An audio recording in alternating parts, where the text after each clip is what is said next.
Cyril Melchior, président du département de La Réunion. Vous sortez d'une rencontre avec une délégation de la Chambre d'agriculture, emmenée par son président d'ailleurs, Frédéric Vienne. Qu'est-ce que vous avez dit Qu'est-ce que vous avez répondu à leurs craintes?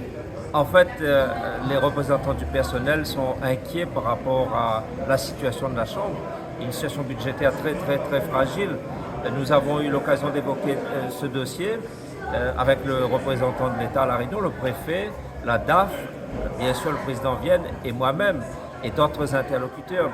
Et à chaque fois, on fait le constat depuis plusieurs années, c'est que structurellement, les chambres d'outre-mer, et en particulier à La Réunion, sont fragiles. Fragiles parce que la fiscalité non bâtie ne rapporte pas beaucoup de recettes aux chambres consulaires, aux chambres d'agriculture.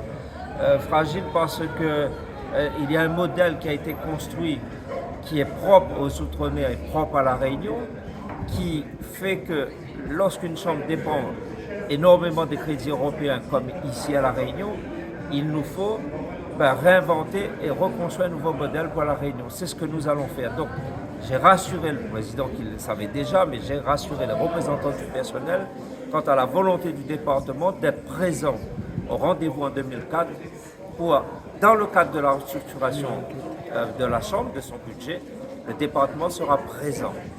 Nous allons accompagner, j'entends que la région veut le faire aussi, et bien évidemment l'État, parce que sans le soutien de l'État, la Chambre d'agriculture restera fragile. Donc le département sera présent, comme nous l'avons été.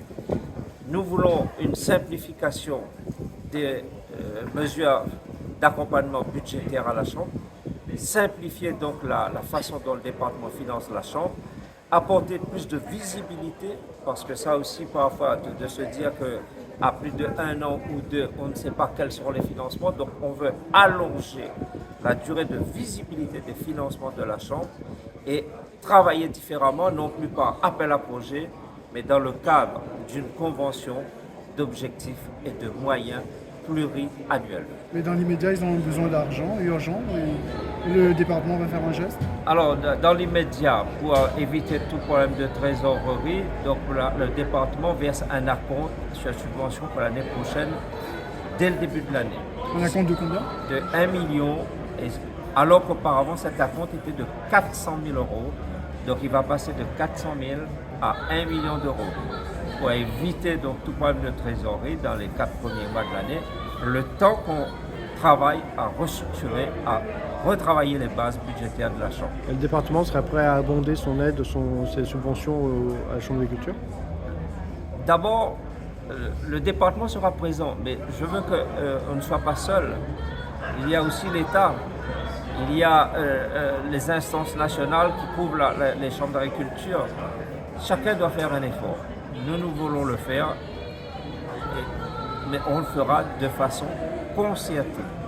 Après avoir construit une feuille de route et un budget, avoir une prospective budgétaire qui permette à la Chambre de savoir où elle va et comment le département l'accompagne.